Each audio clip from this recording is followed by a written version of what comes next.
Then perforce Morgoth surrendered to her the gems that he bore with him, one by one and grudgingly. And she devoured them, and their beauty perished from the world. Huger and darker yet grew Ungoliant, but her lust was unsated. Mygovan and Melanin, Yoistin here, and I hope you all are doing well, wherever you are in Middle-earth. Today we will be discussing the possibility of whether or not Ungoliant could have devoured the Silmarils. Links to some related articles and videos will be in the description and cards. Before we begin, I would like to thank the sponsor of today's video. Again, I only take sponsors whose products I personally enjoy and those that are related to Middle-earth, and today we have an amazing one. Z-Wood has a few incredible works of Middle-earth art. They create best quality woodworks, including maps and clocks, using laser cutting on natural birch plywood, giving the products a sophisticated and durable look. They sent me a huge map of Middle-earth to inspect, and I must say that I certainly can feel the handmade quality with a great deal of love and attention to detail. And it was shipped to me so securely and strongly that I really had to work to get it out of the box. The wood is stunning, and there's a lot of intricate detail carved into everything, as well as how it was framed with the glass, and all of that is just so extraordinary. The products are officially licensed by Warner Brothers, so take a look around Z-Wood's website and Instagram linked in the description, and they also make other types of fantasy maps and clocks, as well as custom maps, which I have to say is amazing as someone who myself builds maps for D&D.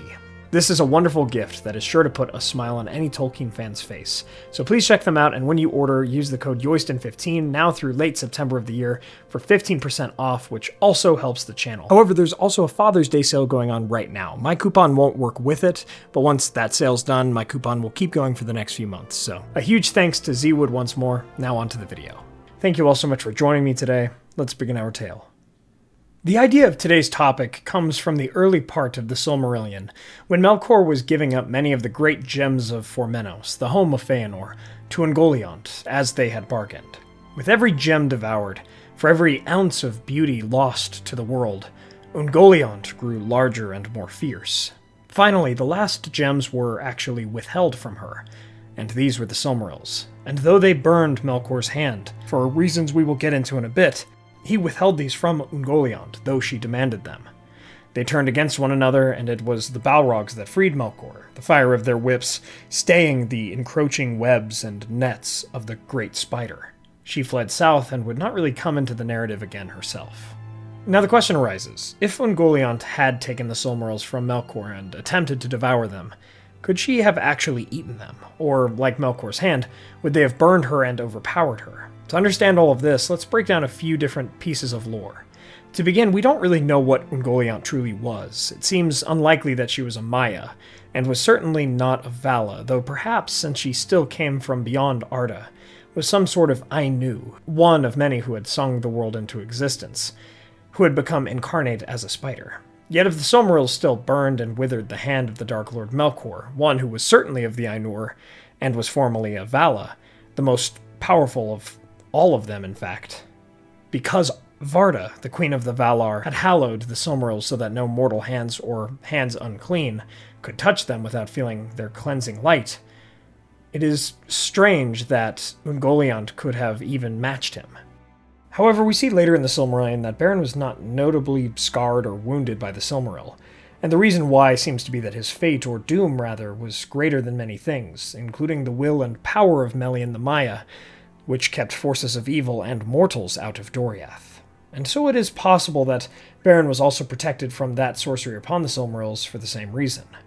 All of this is to say that Ungoliant did not only have to face the potential burning and cleansing of the Silmarils, but a greater doom and fate as well, one that strongly guided the Silmarils to their ultimate destinies.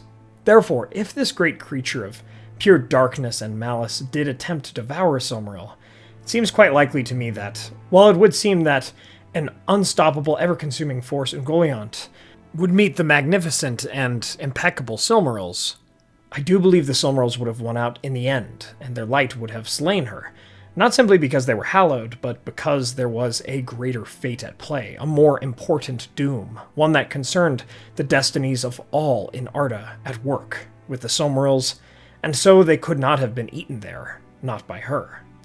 I do not believe that the will of the Valar, the doom of Mandos, the destiny of the children of Iluvatar, crafted by Eru himself, would have allowed the Silmarils to be eaten by her in this way. And even if we look at Karkaroth, a great werewolf that also ate a Silmaril, it drove him to madness, coming once more into Doriath again, breaking through Melian's fence once more, as a greater doom drove him and the Silmarils than ever the power of Melian the Maya could withstand. And eventually his eating of the Silmaril caused him to be slain in the end, and for the Silmaril to be recovered. Therefore, I believe that even if the hallowing of the Silmarils and that power upon them would not have been enough to beat Ungoliant, the Silmarils would have driven her to death in one way or another, for they needed to be recovered for the rest of the fate of Middle-earth to be decided. Perhaps it would have led her to consume herself even faster, as it appears she did that at the end of her life in the canon, and mayhaps that is how the Silmarils would have been recovered as well. But what do you all think, my friends? Could Ungoliant devour the Silmarils? Let me know what you think in the comments below. If we're being incredibly generous in saying that Ungoliant could have devoured the Silmarils, imagine what that would have done with the story as well. At some point, the Noldor would not have turned against each other, and perhaps things could have been better for those in Middle-earth, but again, I think that everything happened in the lore of Middle-earth for a reason. Not just from, obviously, our meta author story standpoint, but also because of the lore within. It seems that Eru had a plan for the world, and that plan required some things to necessarily happen, including the Silmarils being taken by Morgoth into Beleriand, being recovered later on, and so on and so forth. But again, those are just my thoughts. Let me know what you think in the comments below. And so we come to the end of our brief but interesting exploration. From this story, we see that some fates are so vast and intricate that they can overcome many other actions to still carve such paths towards destiny. Thank you all so much for watching. Let me know your thoughts on all of this in the comments below. If you enjoyed, please hit that like button and share this with a friend. While some people may see the answer to this question as simple plot armor in the story, I think that the manifestation of dooms and fate is super important in the world of Middle-earth. I have a video more about that topic from a few years ago, if you're interested. And if you'd like to support the channel, please consider getting some candles for our friends Mythologie Candles, or order some What United Cutlery Lord of the Rings swords, statues, and other replicas from Castle Kon, who does international shipping, and please use the code WEST at checkout, and please check out our merch and Patreon. Shout out once again to Zwood for sponsoring this video. Check out their awesome maps and clocks, and don't forget to use code YOISTON15 at checkout. Thanks to our Valar tier patrons and YouTube members, Peter Shepard, John Hume, Maz Gibbs, Reese Jenkins, Arthur Merlin, Theodore, Moonviper, Andrew Carlisle, and Zumi.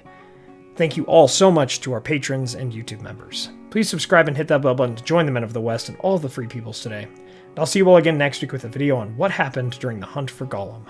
My friends, thank you all so much for joining me on this adventure. Until the next one.